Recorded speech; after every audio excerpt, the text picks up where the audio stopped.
Pride and Prejudice by Jane Austen. Chapters 18 and 19. Chapter 18. Till Elizabeth entered the drawing-room at Netherfield, and looked in vain for Mr. Wickham among the cluster of redcoats there assembled, a doubt of his being present had never occurred to her.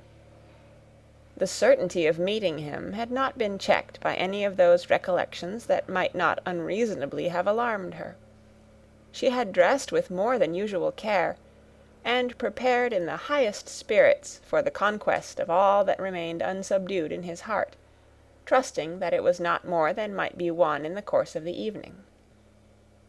But in an instant arose the dreadful suspicion of his being purposely omitted for Mr. Darcy's pleasure in the Bingleys' invitation to the officers; and though this was not exactly the case, the absolute fact of his absence was pronounced by his friend Denny, to whom Lydia eagerly applied, and who told them that Wickham had been obliged to go to town on business the day before, and was not yet returned, adding, with a significant smile, "I do not imagine his business would have called him away just now, if he had not wanted to avoid a certain gentleman here."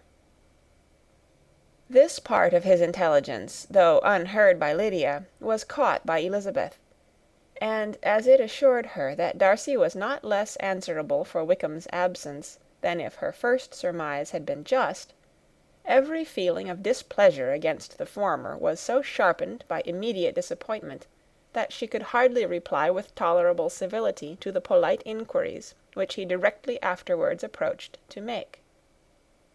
Attendance, forbearance, patience with Darcy was injury to Wickham. She was resolved against any sort of conversation with him, and turned away with a degree of ill humour which she could not wholly surmount even in speaking to Mr. Bingley, whose blind partiality provoked her.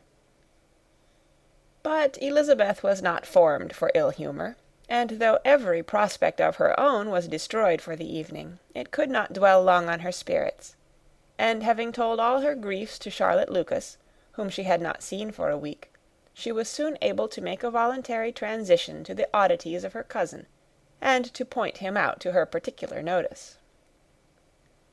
The first two dances, however, brought a return of distress. They were dances of mortification. Mr. Collins, awkward and solemn, apologizing instead of attending, and often moving wrong without being aware of it, gave her all the shame and misery which a disagreeable partner for a couple of dances can give.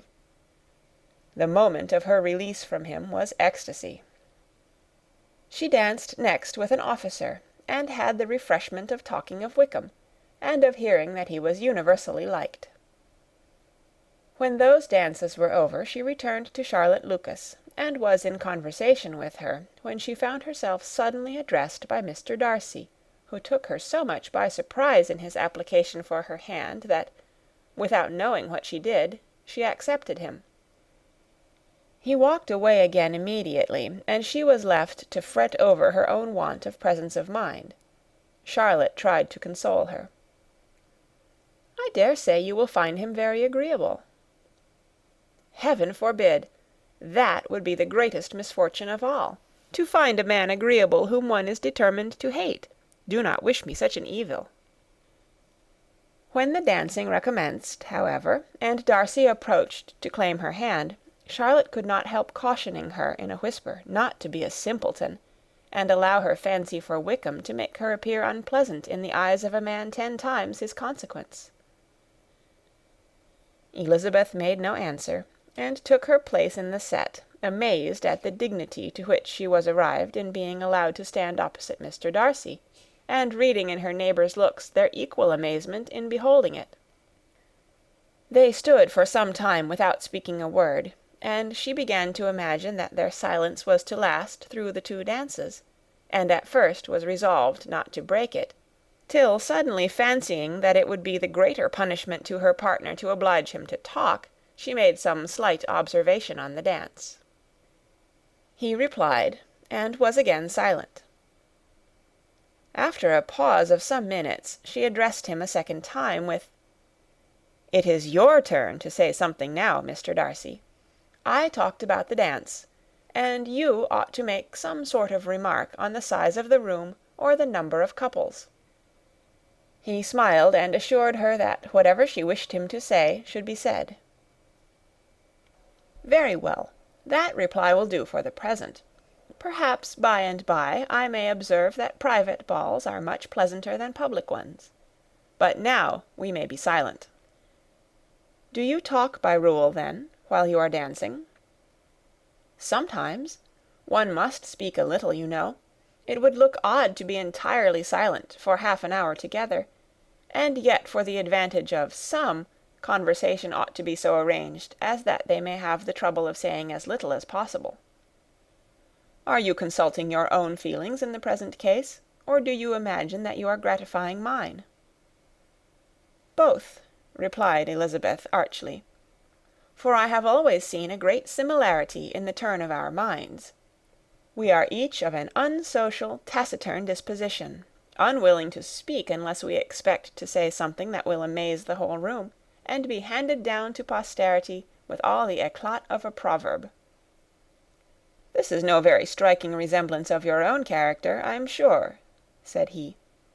"How near it may be to mine, I cannot pretend to say. You think it a faithful portrait, undoubtedly." "I must not decide on my own performance." He made no answer, and they were again silent till they had gone down the dance, when he asked her if she and her sisters did not very often walk to Meryton. She answered in the affirmative, and, unable to resist the temptation, added, "When you met us there the other day, we had just been forming a new acquaintance." The effect was immediate. A deeper shade of hauteur overspread his features, but he said not a word, and Elisabeth, though blaming herself for her own weakness, could not go on. At length Darcy spoke, and in a constrained manner said, "Mr. Wickham is blessed with such happy manners as may ensure his making friends. Whether he may be equally capable of retaining them is less certain." "He has been so unlucky as to lose your friendship," replied Elisabeth with emphasis, "and in a manner which he is likely to suffer from all his life." Darcy made no answer, and seemed desirous of changing the subject. At that moment Sir William Lucas appeared close to them, meaning to pass through the set to the other side of the room, but, on perceiving Mr. Darcy, he stopped with a bow of superior courtesy to compliment him on his dancing and his partner. "I have been most highly gratified indeed, my dear sir.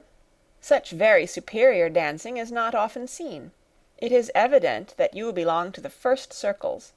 Allow me to say, however, that your fair partner does not disgrace you, and that I must hope to have this pleasure often repeated, especially when a certain desirable event, my dear Eliza," glancing at her sister and Bingley, "shall take place. What congratulations will then flow in! I appeal to Mr. Darcy, but let me not interrupt you, sir. You will not thank me for detaining you from the bewitching converse of that young lady, whose bright eyes are also upbraiding me." The latter part of this address was scarcely heard by Darcy, but Sir William's allusion to his friend seemed to strike him forcibly, and his eyes were directed with a very serious expression towards Bingley and Jane, who were dancing together.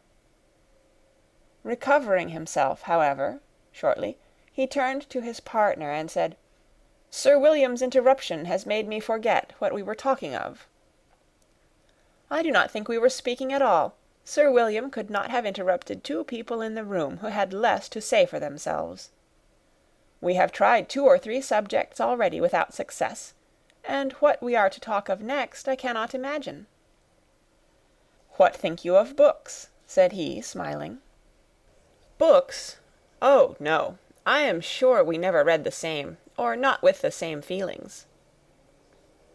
"I am sorry you think so, but if that be the case, there can at least be no want of subject. We may compare our different opinions." "No, I cannot talk of books in a ballroom. My head is always full of something else." "The present always occupies you in such scenes, does it?" said he, with a look of doubt. "Yes, always," she replied, without knowing what she said, for her thoughts had wandered far from the subject, as soon afterwards appeared by her suddenly exclaiming, "I remember hearing you once say, Mr. Darcy, that you hardly ever forgave, that your resentment once created was unappeasable.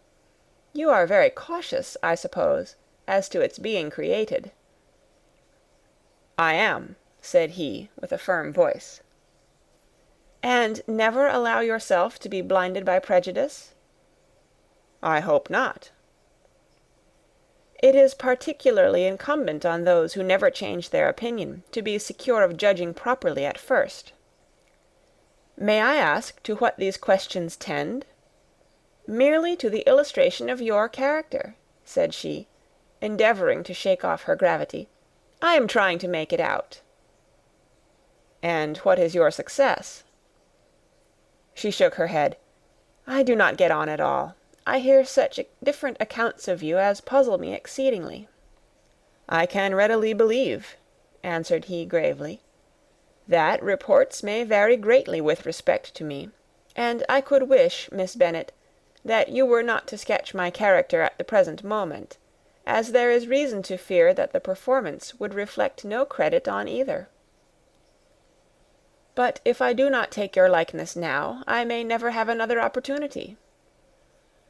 "I would by no means suspend any pleasure of yours," he coldly replied. She said no more, and they went down the other dance, and parted in silence, and on each side dissatisfied, though not to an equal degree. For in Darcy's breast there was a tolerable powerful feeling towards her, which soon procured her pardon, and directed all his anger against another. They had not long separated when Miss Bingley came towards her, and with an expression of civil disdain accosted her. "So, Miss Eliza, I hear you are quite delighted with George Wickham. Your sister has been talking to me about him, and asking me 1,000 questions. And I find that the young man quite forgot to tell you, among his other communication, that he was the son of old Wickham, the late Mr. Darcy's steward. Let me recommend you, however, as a friend, not to give implicit confidence to all his assertions, for as to Mr. Darcy's using him ill, it is perfectly false, for, on the contrary, he has always been remarkably kind to him, though George Wickham has treated Mr. Darcy in a most infamous manner. I do not know the particulars, but I know very well that Mr. Darcy is not in the least to blame, that he cannot bear to hear George Wickham mentioned, and that though my brother thought that he could not well avoid including him in his invitation to the officers, he was excessively glad to find that he has taken himself out of the way. His coming into the country at all is a most insolent thing, indeed, and I wonder how he could presume to do it. I pity you, Miss Eliza, for this discovery of your favourite's guilt, but really, considering his descent, one could not expect much better." "His guilt and his descent appear by your account to be the same," said Elizabeth angrily, "for I have heard you accuse him of nothing worse than of being the son of Mr. Darcy's steward, and of that, I can assure you, he informed me himself." "I beg your pardon," replied Miss Bingley, turning away with a sneer. "Excuse my interference. It was kindly meant." "Insolent girl," said Elizabeth to herself. "You are much mistaken if you expect to influence me by such a paltry attack as this. I see nothing in it but your own wilful ignorance and the malice of Mr. Darcy." She then sought her eldest sister, who had undertaken to make inquiries on the same subject of Bingley. Jane met her with a smile of such sweet complacency, a glow of such happy expression, as sufficiently marked how well she was satisfied with the occurrences of the evening.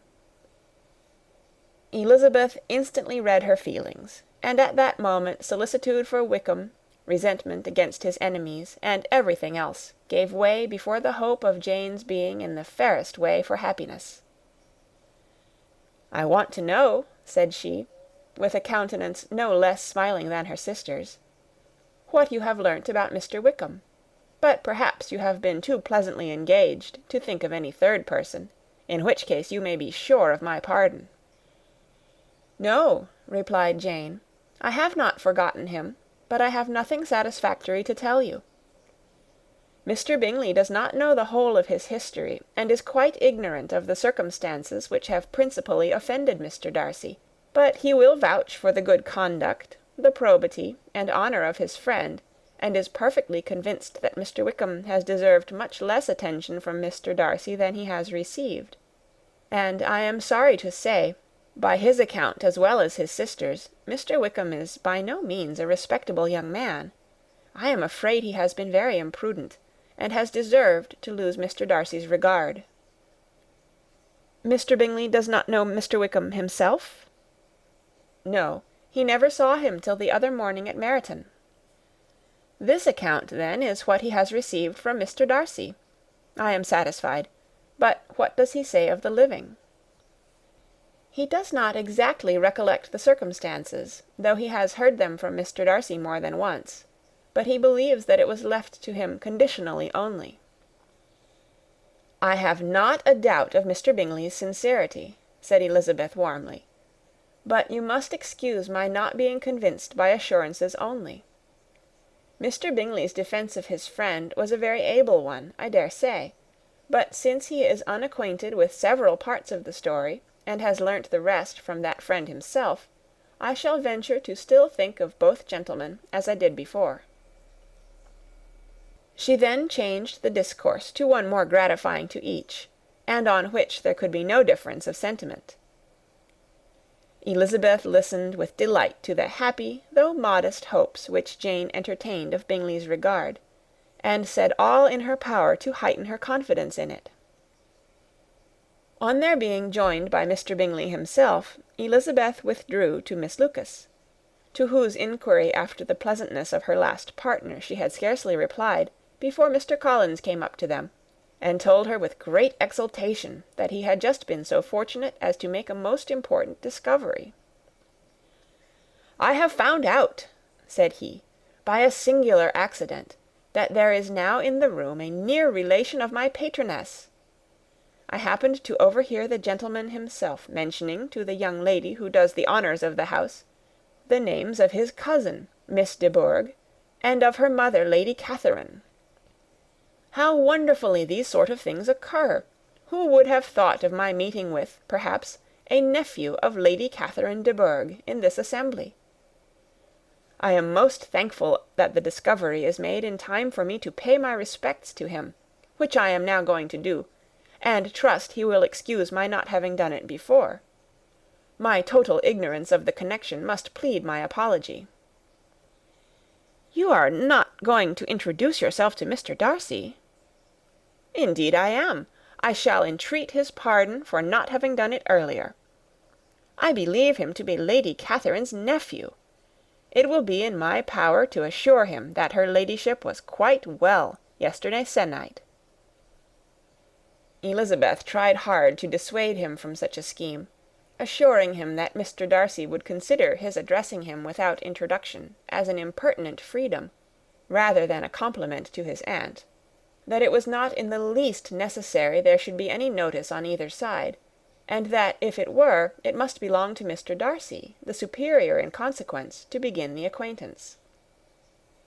Mr. Collins listened to her with the determined air of following his own inclination, and, when she ceased speaking, replied thus: "My dear Miss Elizabeth, I have the highest opinion in the world in your excellent judgment in all matters within the scope of your understanding, but permit me to say that there must be a wide difference between the established forms of ceremony amongst the laity and those which regulate the clergy. For, give me leave to observe that I consider the clerical office as equal in point of dignity with the highest rank in the kingdom, provided that a proper humility of behaviour is at the same time maintained. You must therefore allow me to follow the dictates of my conscience on this occasion, which leads me to perform what I look on as a point of duty. Pardon me for neglecting to profit by your advice, which on every other subject shall be my constant guide, though in the case before us I consider myself more fitted by education and habitual study to decide on what is right, than a young lady like yourself."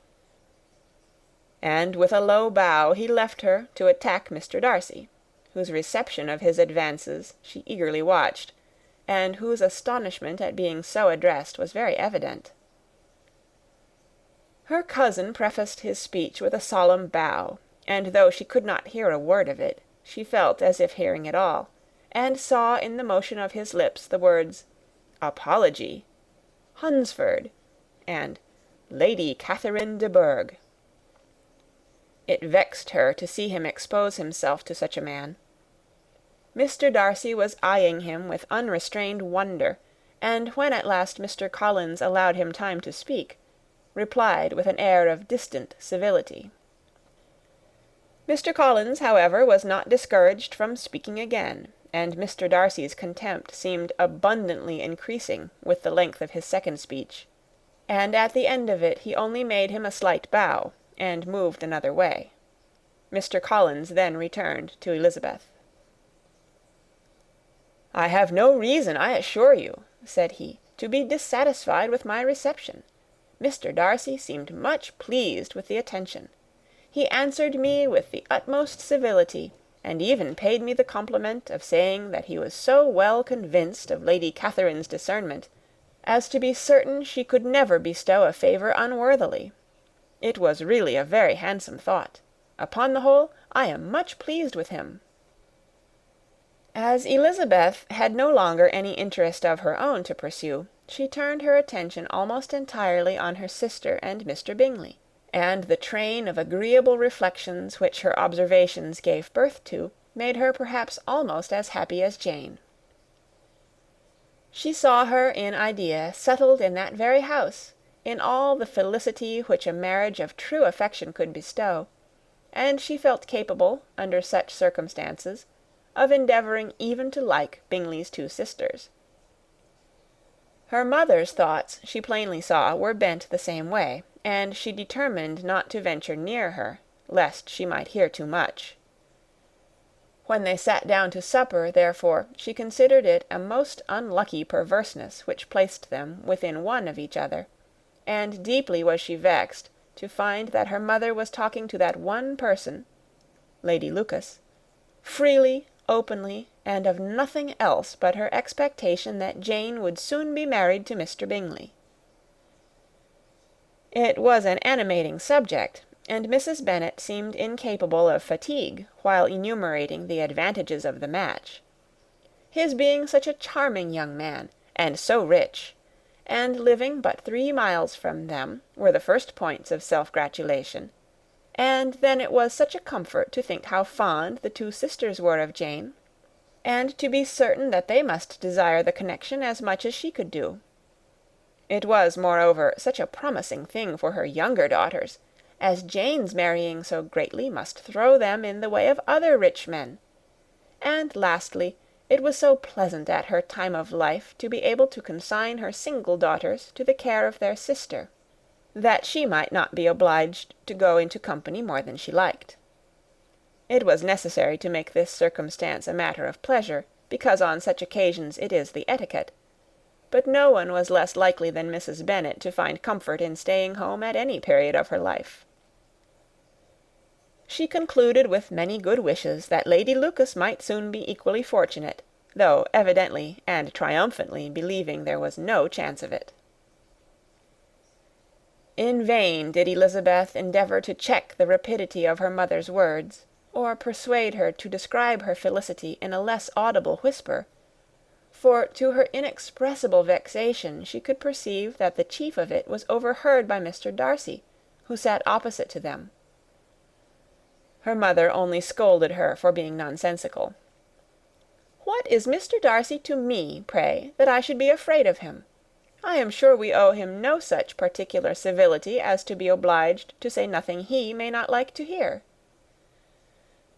"For heaven's sake, madam, speak lower. What advantage can it be for you to offend Mr. Darcy?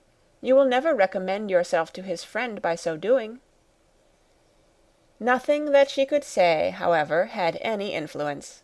her mother would talk of her views in the same intelligible tone. Elizabeth blushed and blushed again with shame and vexation. She could not help frequently glancing her eye at Mr. Darcy, though every glance convinced her of what she dreaded, for though he was not always looking at her mother, she was convinced that his attention was invariably fixed by her. The expression of his face changed gradually from indignant contempt to a composed and steady gravity.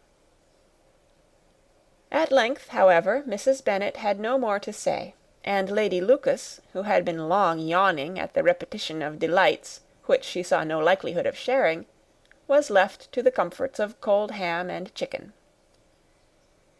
Elisabeth now began to revive, but not long was the interval of tranquillity, for, when supper was over, singing was talked of, and she had the mortification of seeing Mary, after very little entreaty, preparing to oblige the company.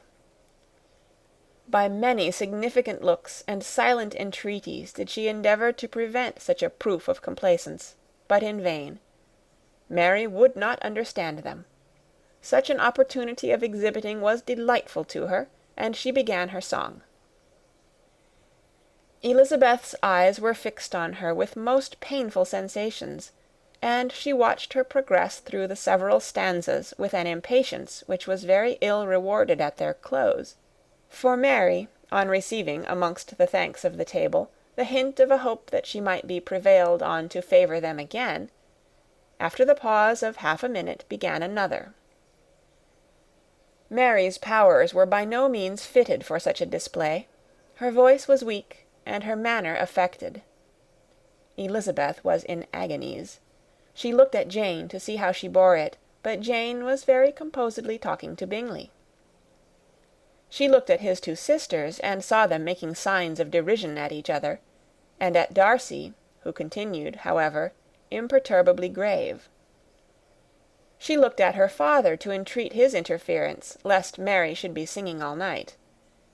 He took the hint, and when Mary had finished her second song, said aloud, "That will do extremely well, child. You have delighted us long enough. Let the other young ladies have time to exhibit."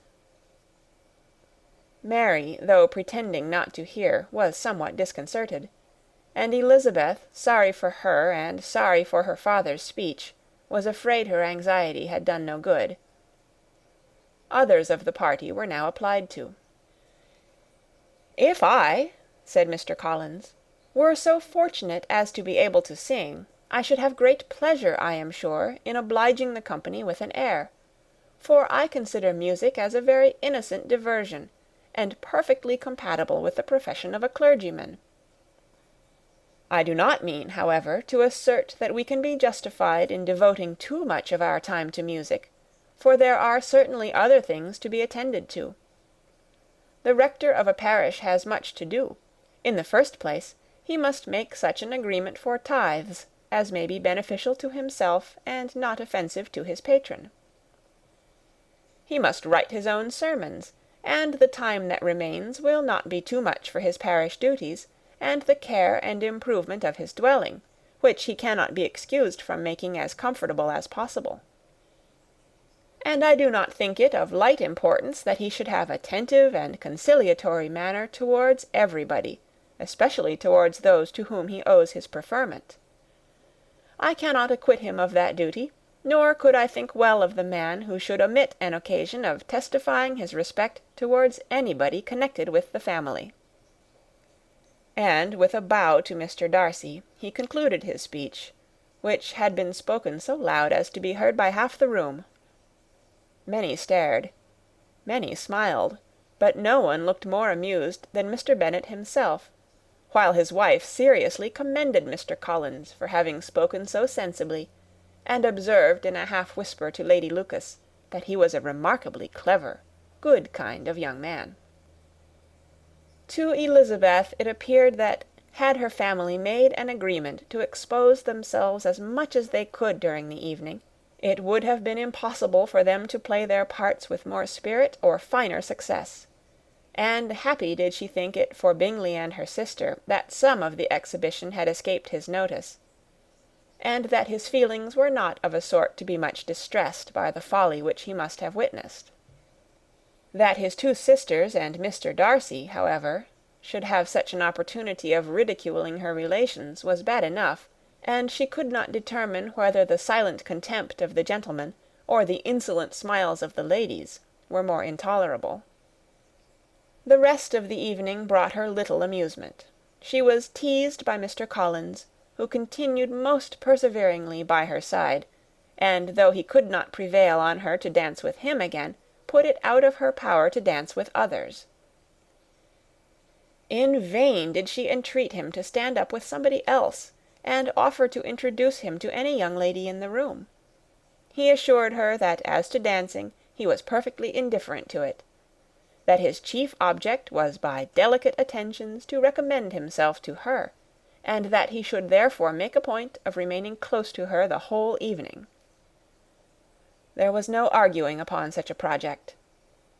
She owed her greatest relief to her friend Miss Lucas, who often joined them, and good-naturedly engaged Mr. Collins's conversation to herself. She was at least free from the offence of Mr. Darcy's further notice, though often standing within a very short distance of her, quite disengaged, he never came near enough to speak. She felt it to be the probable consequence of her allusions to Mr. Wickham, and rejoiced in it. The Longbourn party were the last of all the company to depart, and, by a manoeuvre of Mrs. Bennet, had to wait for their carriage a quarter of an hour after everybody else was gone, which gave them time to see how heartily they were wished away by some of the family.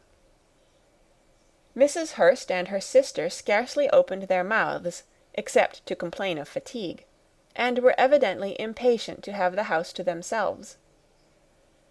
They repulsed every attempt of Mrs. Bennet at conversation, and by so doing threw a languor over the whole party, which was very little relieved by the long speeches of Mr. Collins, who was complimenting Mr. Bingley and his sisters on the elegance of their entertainment, and the hospitality and politeness which had marked their behaviour to their guests. Darcy said nothing at all.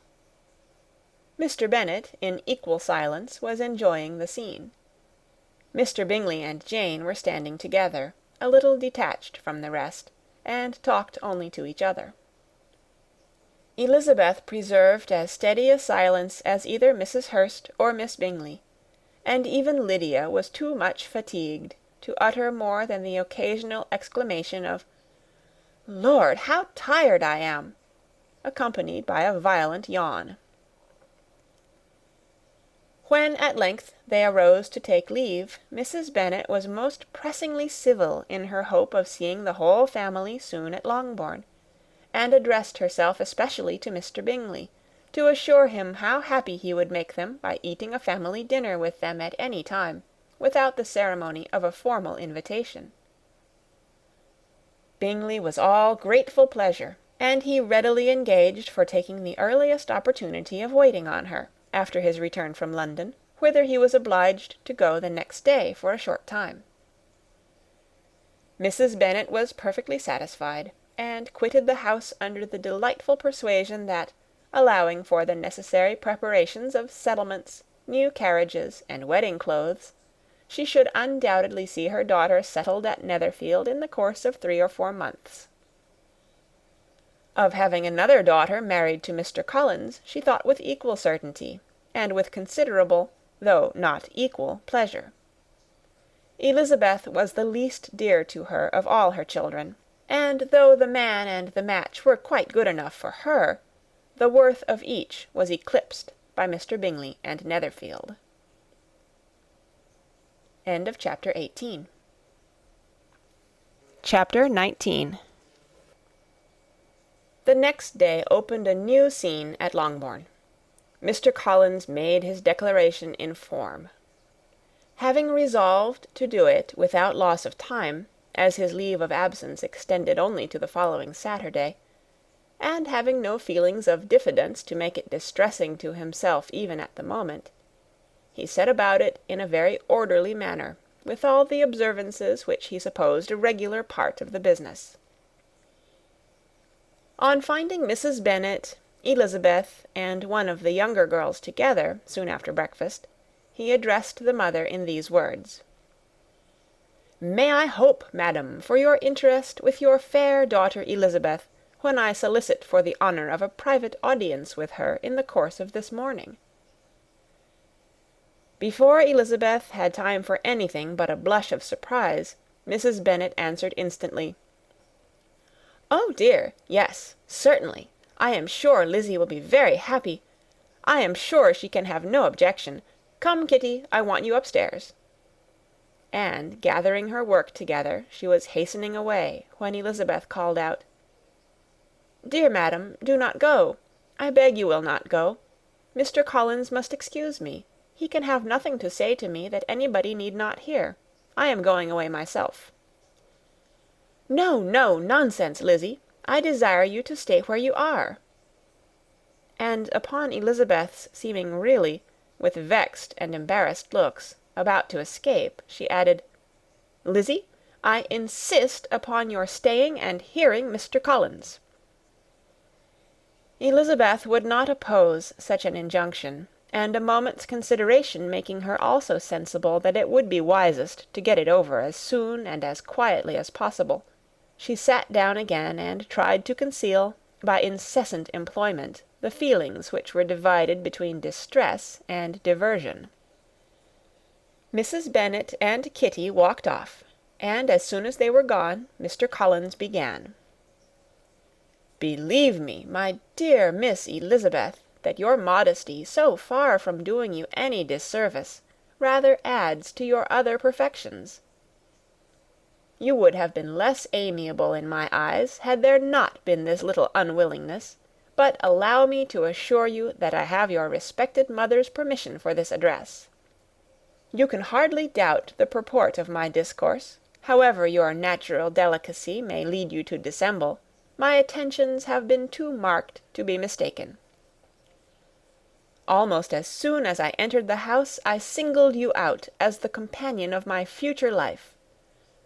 But before I am run away with by my feelings on this subject, perhaps it would be advisable for me to state my reasons for marrying, and, moreover, for coming into Hertfordshire with the design of selecting a wife, as I certainly did."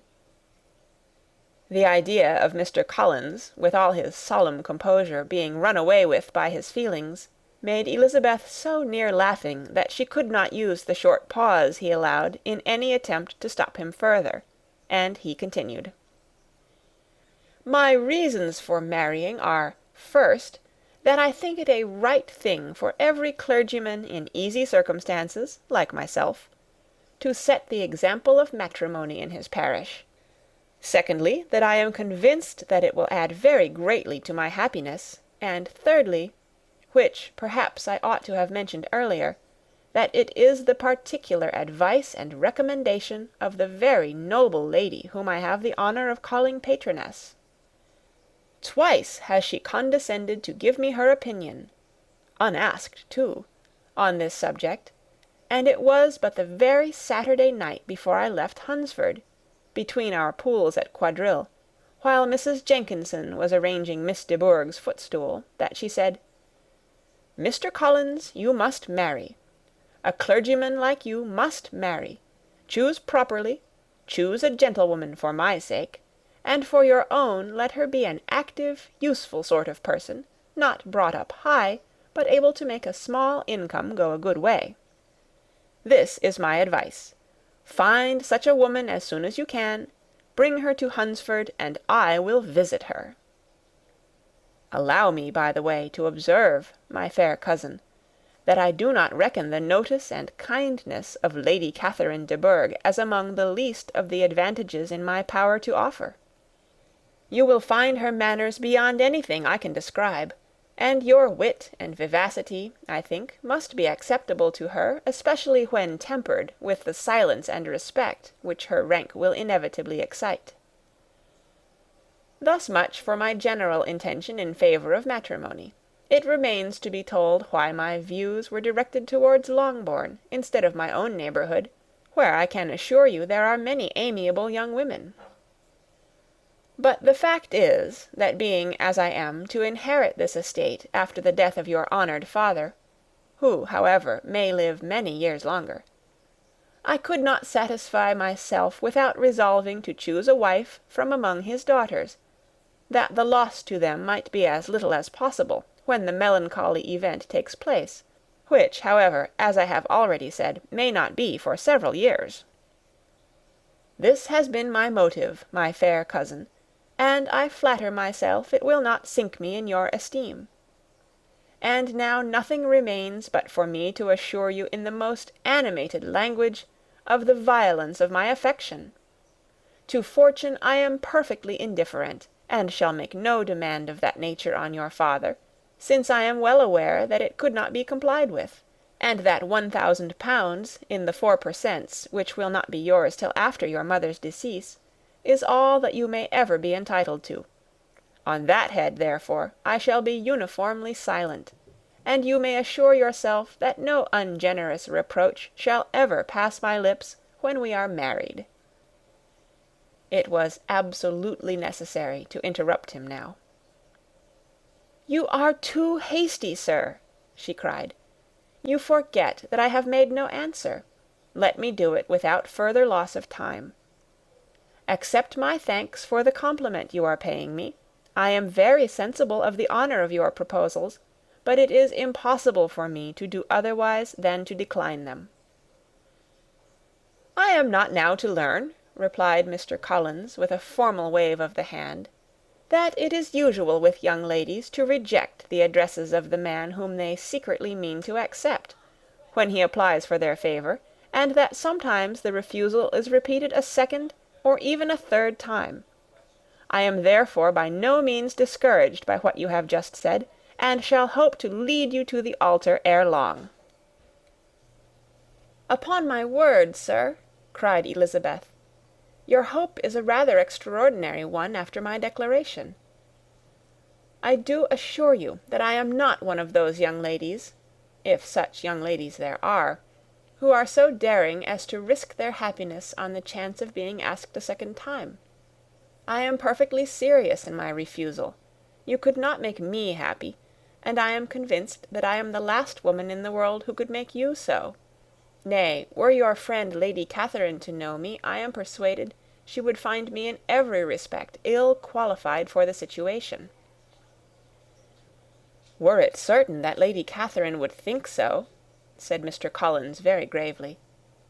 "But I cannot imagine that her ladyship would at all disapprove of you, and you may be certain when I have the honour of seeing her again, I shall speak in the very highest terms of your modesty, economy, and other amiable qualifications. Indeed, Mr. Collins, all praise of me will be unnecessary. You must give me leave to judge for myself, and pay me the compliment of believing what I say. I wish you very happy and very rich, and by refusing your hand do all in my power to prevent your being otherwise. In making me the offer, you must have satisfied the delicacy of your feelings with regard to my family, and may take possession of Longbourn estate whenever it falls, without any self-reproach. This matter may be considered, therefore, as finally settled." And rising as she thus spoke, she would have quitted the room, had Mr. Collins not thus addressed her.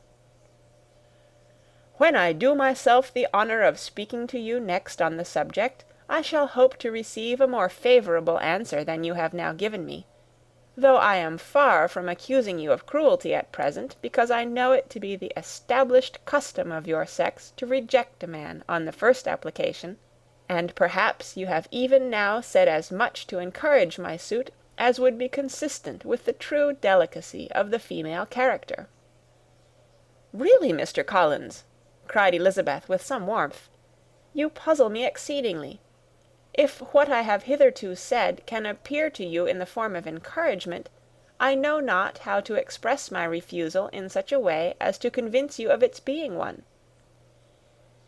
"You must give me leave to flatter myself, my dear cousin, that your refusal of my addresses is merely words of course. My reasons for believing it are briefly these. It does not appear to me that my hand is unworthy your acceptance. or that the establishment I can offer would be any other than highly desirable. My situation in life, my connections with the family of de Bourgh, and my relationship to your own, are circumstances highly in my favour. And you should take it into further consideration that, in spite of your manifold attractions, it is by no means certain that another offer of marriage may ever be made you. Your portion is unhappily so small that it will in all likelihood undo the effects of your loveliness and amiable qualifications. As I must therefore conclude that you are not serious in your rejection of me, I shall choose to attribute it to your wish of increasing my love by suspense, according to the usual practice of elegant females. I do assure you, sir, that I have no pretensions whatever to that kind of elegance which consists in tormenting a respectable man. I would rather be paid the compliment of being believed sincere. I thank you again and again for the honour you have done me in your proposals, but to accept them is absolutely impossible. My feelings in every respect forbid it. Can I speak plainer? Do not consider me now as an elegant female, intending to plague you, but as a rational creature speaking the truth from her heart. You are uniformly charming, cried he, with an air of awkward gallantry, and I am persuaded that when sanctioned by the express authority of both your excellent parents, my proposals will not fail of being acceptable. To such perseverance in wilful self-deception Elizabeth would make no reply, and immediately and in silence withdrew, determined, if he persisted in considering her repeated refusals as flattering encouragement, to apply to her father, whose negative might be uttered in such a manner as to be decisive, and whose behaviour at least could not be mistaken for the affectation and coquetry of an elegant female. End of chapter 19.